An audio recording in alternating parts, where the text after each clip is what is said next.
Just making the last few minute touch-ups. Any questions from me? No? Good. Will this be the final version of the day? Well, we don't know. Ideally, no. Because ideally, there will be one that gives us some resolution. Okay. But we don't know, right? This is not. I don't know the answer. I don't expect that, but who knows? You know, I'm in here with you guys, so I don't know what's happening right now. Okay. So we'll, Thank you. for cameras, again, just two reminders. For cameras, we will have an ASL interpreter. Nick will be standing to the left of the podium. Over this way will be the commissioner, superintendent, Evan, the mayor, and then they'll step back and move over. The only other thing I will mention is that on the monitors, you will be seeing some slides that will be important to your broadcast. Okay. Broadcast safe. What's that? Broadcast safe. They are indeed. As a matter of fact, not only will they be broadcast, we will be spreading it on our social media channels. Thank you. Yep.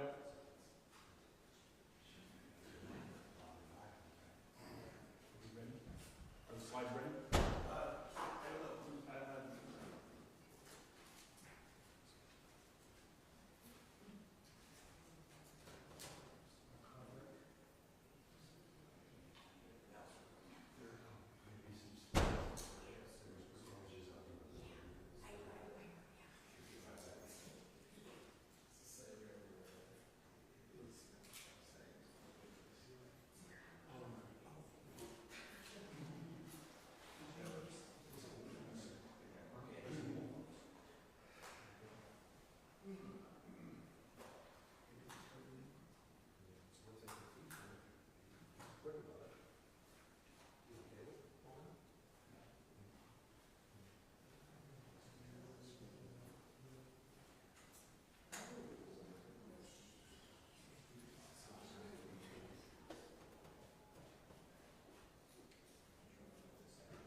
Audio check, test 1 2, testing 1 2 3.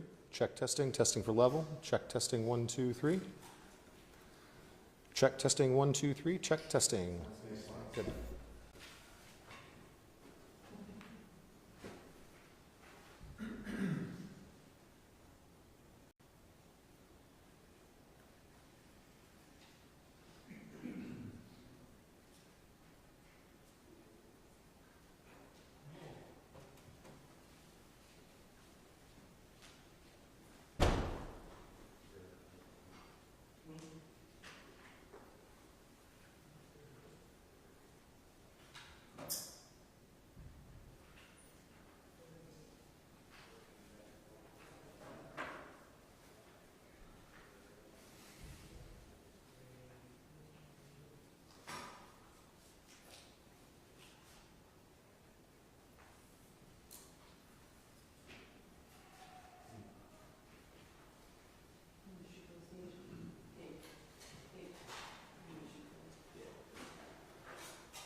Good afternoon, everyone. My name is Bob Jacobson. I am the Commissioner of Public Safety, and it's my honor to serve in that position. We're here today to give some updates on the current investigation. First off, I would like to thank the law enforcement agencies and the public out there who are being vigilant, our law enforcement partners who are watching out for others in our community, the understanding and patience of the public as we work to find this individual and bring that person to justice. We know that it's been a difficult day for not only those who have worked with those legislators, but it's also a difficult day for those in the state of Minnesota who are working through this terrible tragedy. Today we have a few speakers who are going to, again, give some updates, and we will be available to answer some questions once all the speakers have had that opportunity to say a few words. So with that, I'm going to turn it over to Superintendent Drew Evans of the BCA. Thanks, Commissioner. And today we are asking for the public's help at this point in time in locating Vance Luther Bolter, who is a 57-year-old white male who is 6 feet 1 inch tall, 220 pounds, with brown hair and brown eyes. I know this name has been reported in the media so far, and we are confirming he's a person of interest that we are looking to locate in relation to this. At this time, we would ask the public, if you do locate him or see him, to call 911. Do not approach him. You should consider him armed and dangerous, and you should call 911 immediately with the information. He was seen last this morning wearing light-colored cowboy hat that you can see up here in the clothing there, with dark-colored long-sleeve collared shirt or coat, light pants, and carrying a dark bag. If you have any tips about the whereabouts or any information that would be helpful, you can call local police department, or you can call our BCA tip line at 877-996-6222, or email us at bca.tips@state.mn.us. We still don't know if additional people are involved, but this individual is the one that we're looking as a person of interest right now, but there may be other people with him, and we would like to speak to anybody that may have had contact with him at any point in time. So please connect with us, even if this has been some time ago today, so that we can follow up and continue to work together to keep our communities safe. And we, as the Commissioner noted, we'll take some questions at the end. But again, we are seeking the assistance of the public in locating him. I want to continue to say, as you see, there's hundreds of law enforcement officers working on this right now for the partners that you see up here today, as well from Champlin, Brooklyn Park, the State Patrol, Hennepin County Sheriff's Office, FBI, ATF, just a myriad of partners working to try to locate this individual. And with that, I will turn it over to the mayor, and we'll answer questions at the end.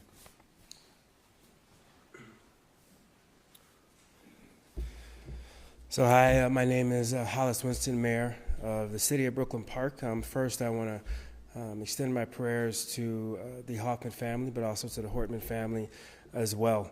You know, there will come a time down the road for healing within us as a community, but right now I think what's required is a calming words and rhetoric. I want folks to make sure they listen to the facts from credible sources like law enforcement, but also to resist spreading misinformation. And then again, asking folks to listen to law enforcement in general when law enforcement has those specific asks. In Brooklyn Park and Champlin and our surrounding communities, in fact, the state, we're very much family. The Hoffman and Hortman families are very much our family. And so our prayers continuously go out to them. And it's very much a time for us to come together as a community and as a family. And I think people need to see it that way. I want to thank law enforcement, Governor Waltz, Commissioner Jacobson, Sheriff Witt, FBI, various counties, local law enforcement. Even with our city of Brooklyn Park, we're seeing a ton of local law enforcement and county law enforcement just supporting our city overall. And we want to thank them for doing that. They're dedicated to keeping us safe and to securing justice. I would say to support them again, if you have information, there'll be information behind me. Please share that information. And again, please look and listen for valid information and share that There will be a time to come together, and I think specifically for the city of Brooklyn Park and within our area, there'll be a time where we come together and we work through what we're going through now as a community. But I want to say this. You know, this individual did this to instill fear into our community, but they also wanted to create a distinct and singular point of view. When I listed all of that law enforcement coming together, that was really us as a state, as a community, from all different walks of life, coming together to work on what's happening. And I received calls from folks across the state, from all different ethnicities and communities as well, with an outpouring of support. So I want you to understand that as a city, but as a state, as a community, we're very much going to come together. We're going to see this through, and we're all going to work together to figure this out. So again, I want to thank our law enforcement, and I want to turn it over to the Mayor of Champlain Park. Good afternoon. My name is Ryan Sabis, Mayor of Champlain, and on behalf of the City of Champlain, our Police Department, and our City Council, I want to extend a heartfelt thoughts and prayers to Senator John Hoffman and Representative Melissa Hortman and their families. We are deeply saddened by the senseless act of violence, and our hearts are with all those that have been affected. Our police department is working close partnership with state, local, and federal agencies to pursue this active investigation. We are incredibly grateful for their swift and responsible professional response and for the collaboration of commitment of every officer involved. We ask everyone to stay attentive, report anything that feels concerning, and most of all, continue to show kindness, respect, and care for one another. This is how we move forward together. And again, thank you all for being here. And again, I think Mayor Winston said it well that Hoffman family and the Hortman family are very much part of our communities, part of our fabric of our communities. And we really wish the families all the best. Thank you. As folks have said, we'll take a few questions. Please don't forget to, in the first question, introduce yourself, your immediate organization with whom you're with, and if you have a question for a specific individual, call that out. Thank you. Do you have an update on Senator Hoffman's condition? The question was, do we have an update on Senator Hoffman's condition? We don't at this time. The last information we had is that he was out of surgery and was in stable condition at that time, but that certainly experienced significant injuries, so we'll have to continue to monitor that. Jen Schultz, Care 11, you said person of interest, so not a suspect, or is? He's a suspect, one and the same for this particular case at this point in time. Okay, so we can say suspect. You can say suspect. Adam Baxter with WCCO, you know this guy, it was at least affiliated with some sort of security company according to its own website that has highly trained security individuals. Can you speak to the level of knowledge this person might have about, you know, using a gun or, you know, different security tactics that might separate him from a typical person walking down the street? Yes, so the question was regarding the sophistication of the individual based on reports that he owned a security company. I certainly can't get into the details of the investigation. That'll all be part of that, and we'll explore all of that. We're aware of the connections that you reference, and the team will be dissecting that between the investigators, Brooklyn Park Police Department, and all of the state, the local, and federal partners that are working on that. Certainly, an individual will have some familiarity if that's the line of work that they're in with some of the tactics that you noted, but we'll be exploring that more fully. One question about the photo that we're seeing in the cowboy hat and the jacket. Is that photo taken today? That photo is today. And is it from a ring camera at the residence of either of our lawmakers? The question is it from a ring camera? It's not. This is from a business. So this is at a business location. And there, we believe, as noted, that we believe he's was still in at this time. He was in the Twin Cities area, and that we are continuing to work and follow up on that. We believe he's working to potentially flee the area, and so that's why we're sharing that with that information now so that we can safely apprehend him. Is there a way that you're in touch with the TSA? I know Governor Walz has been in contact with federal agencies. You have mentioned with the FBI. Yep. Are airlines, you know, seeing his pictures so he doesn't report it? So the question is, are we in contact with TSA? We've been in contact with all of the federal authorities that are relevant to this investigation. We will continue to be. Are you able to share the time or location that that photo was taken today?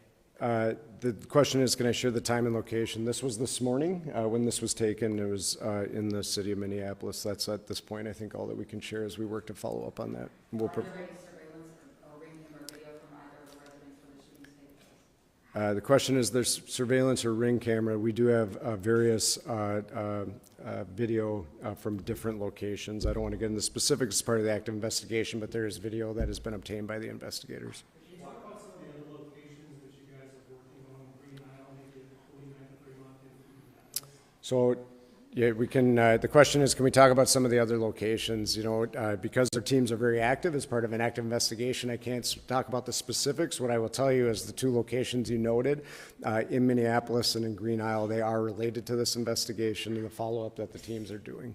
I'm going to give Ellen, I'm sorry, we're going to give it to Ellen, and then we're going to have one more question.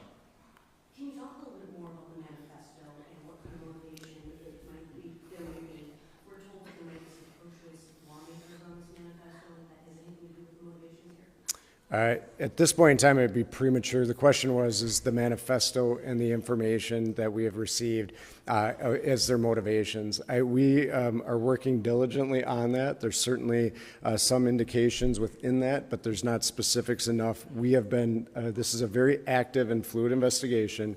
Throughout the day, as you've been waiting and these teams have been out working out in the field, and they have been gathering more documents and information, so it would be premature for me at this point to really say exactly what the motivation might be from these writings, but we will be continuing to work on that and provide that information when we're able. You walk our senior from the search team. Do you have a sense, did they know each other? Like, did this man know either Representative Foreman or Senator Hoffman in any capacity? The question is, did they know each other in any capacity? We are still exploring that. There's certainly some overlap with some, public meetings, I will say, with Senator Hoffman and the individual, but we don't know the nature of the relationship or if they actually knew each other. All right, thank you. Thanks, everybody.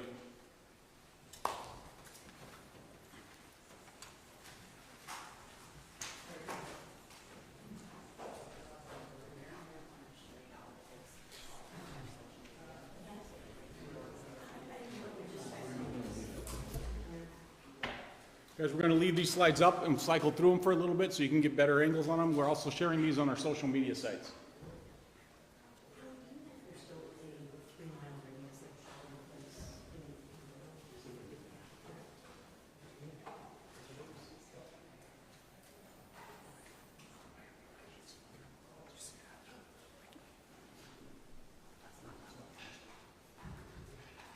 Yeah, they're going to be cycling through them. We'll get through that.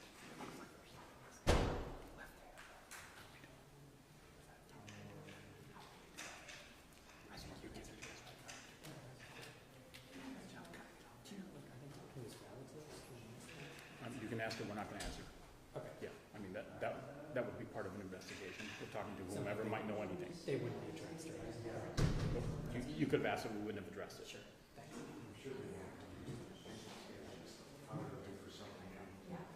Yeah, I don't know what it's called. Okay.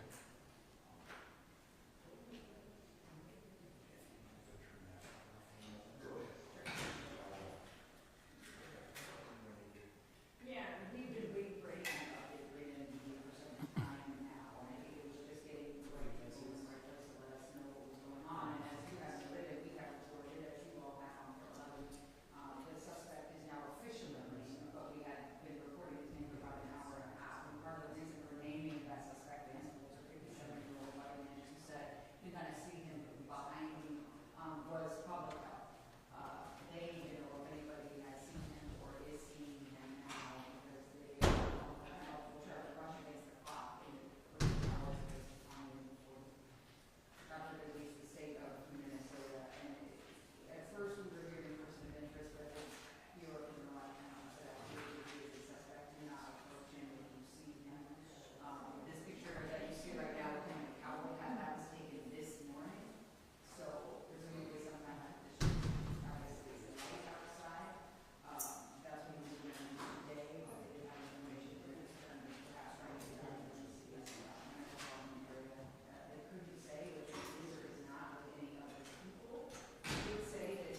Microphone check, microphone check, check baby, 1, 2, 3, 4. Some available video from I hear you. I hear you. Can you hear me? Can you hear me? I hear you. Do you hear me? You don't hear me, do you? Is my mic working? It looks like. Okay. Oh, okay.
They're going to come to me.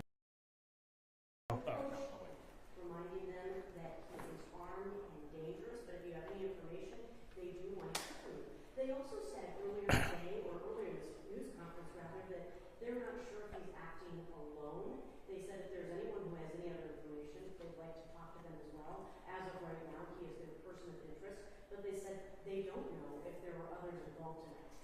Hey, Karen and Kelly, yeah, I do have one update since that press conference, and that is from the governor's office, which they say that he is continuing to monitor the situation from this state emergency operations center. We heard from him briefly early this morning, and he kind of walked out pretty quickly after an emotional statement. And, you know, this is Melissa Hortman's a very close friend of Governor Walz, but he is still here and monitoring the situation.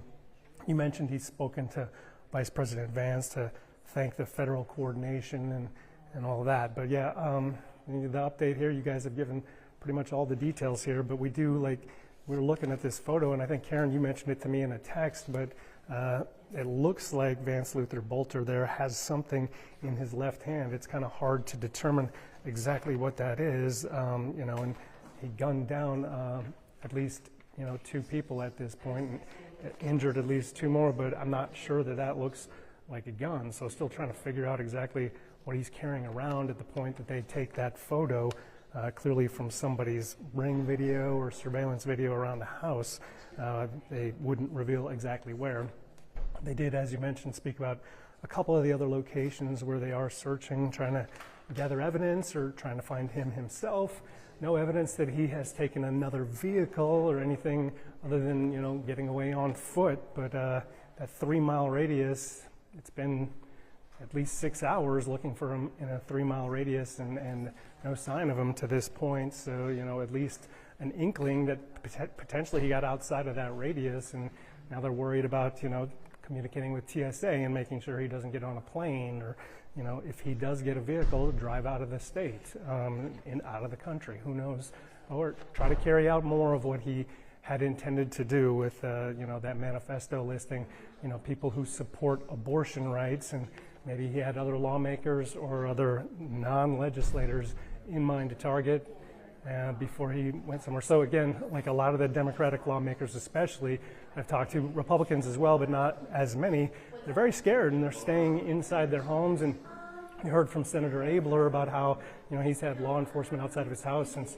very early this morning, and that's the case for a lot of them, but that's kind of, you know, putting them in a box and keeping them scared as well. So they're very concerned for their safeties, and rightfully so, given what happened this morning.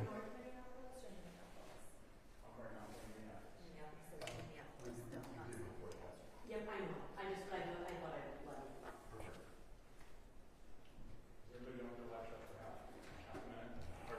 Just for everybody's knowledge, again, just to reiterate what somebody already know, the shelter in place in Brooklyn Park has been lifted. Just want to interrupt you, sorry. Was just told that the Brooklyn Park shelter in place has been lifted. Yep, getting a nod. So the Brooklyn Park shelter in place has been lifted. Don't know what kind of a resolution they reached to get to that point, but yeah, the folks in that 3-mile radius around Brooklyn Park are now free to move.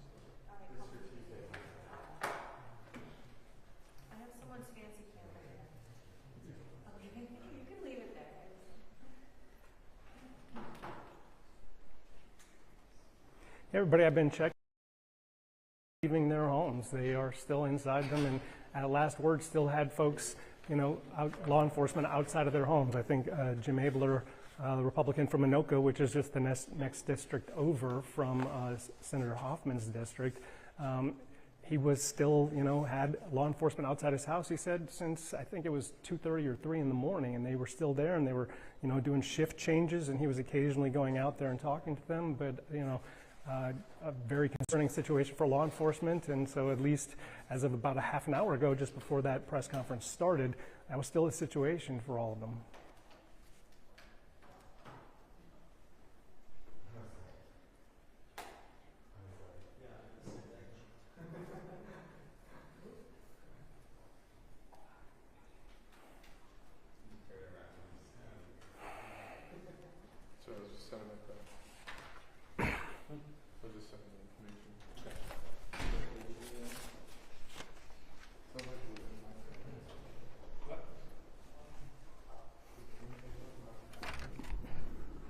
Trying to get in my live shot? Yes. How you doing? I'm good. You okay? Yeah. Were you supposed to interview Hortman soon too? Yeah, Monday. Same. How effed is this? Like, how effed is this? Yeah. Like, we were all talking to her, just like, Yeah. Michelle just had a one-on-one with her, like, off the record, lengthy. Michelle from the former Thursday, 2 days ago. It's so messed up. I gotta report something quickly, but. Okay, you want me out of your hair. Bye, Mary.